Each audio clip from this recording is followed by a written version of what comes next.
Today, I will give you one solid beginner setup and then I will walk you through the best replacement for each pieces. This way, you'll know exactly what you gain and what you lose when you swap to other pieces.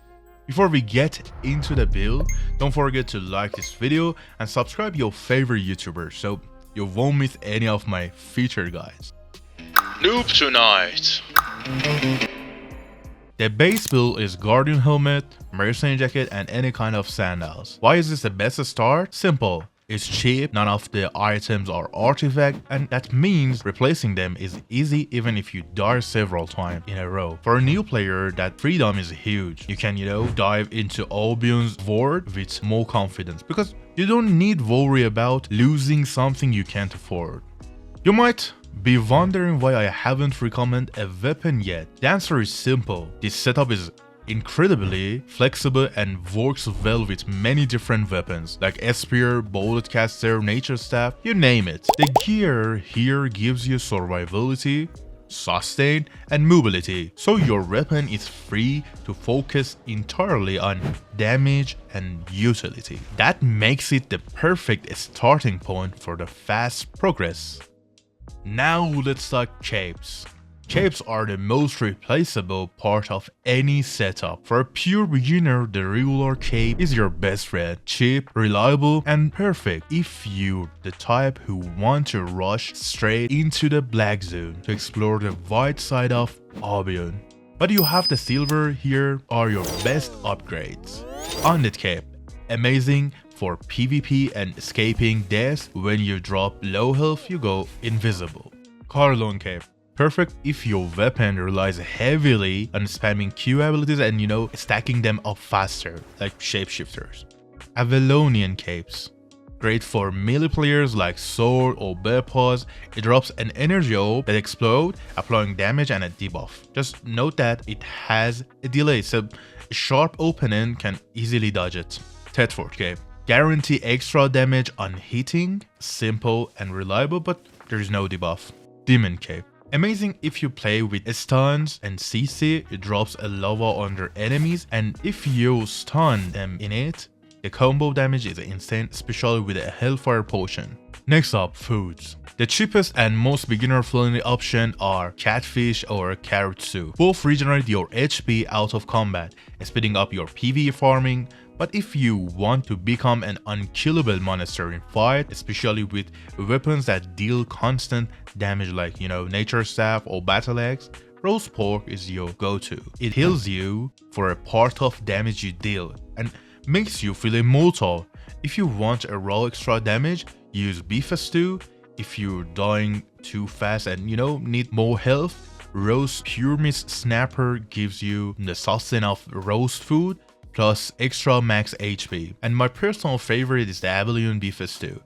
It gives you bonus damage and actually regenerates your HP while out of combat. It's a premium choice if you want both offense and sustain. Now let's cover potions. Your default should always be healing potion or invisibility potion. They can, save your life in PvP and are stable choice if you're roaming the open world and wants to be ready for anything.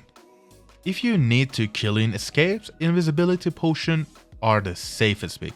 But keep in mind they are a bit tricky since any income damage will instantly reveal you.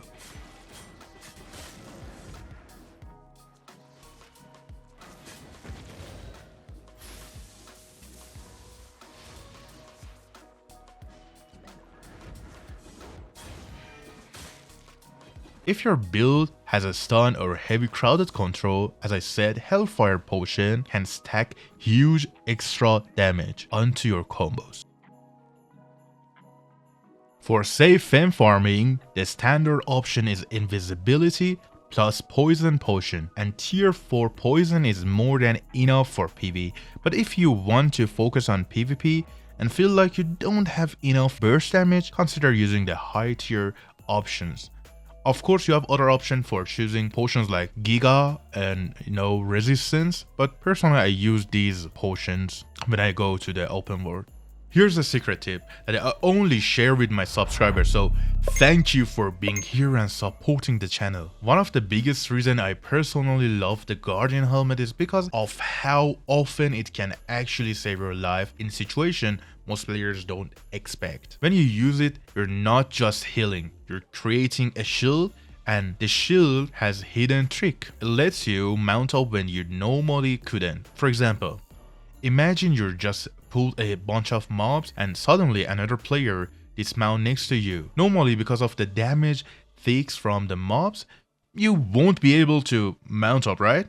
But if you pop your Guardian helmet, all that income damage gets absorbed by the shield instead of hitting your actual HP. That means you can still press mount and ride away safely. This little trick has saved my life countless times in the Black Zone, and it's one of the most underrated strengths of this item. Alright, time for the quick swap breakdown, so you know exactly what changed when you replace your pieces.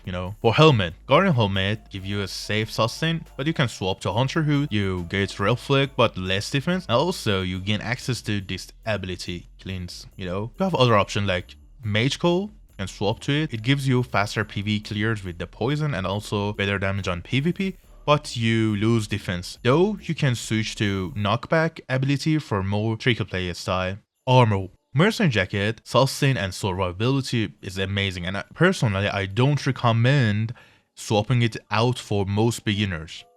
But if you watch my previous videos on meta builds linked above and really understand how those playstyles work, you will know there are other strong options.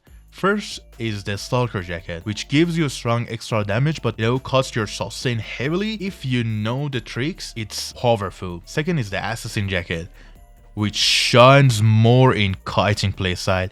If you know how to use it, it can be very effective. But for most new players, I still suggest stick with the Mercenary Jacket as the most stable choice. Boots. If you're using Mercenary Jacket, I recommend going with the Scholar Sandal and any kind of sandal, because they regenerate your energy and help you survive longer fights and make PvE farming smoother without running out of energy.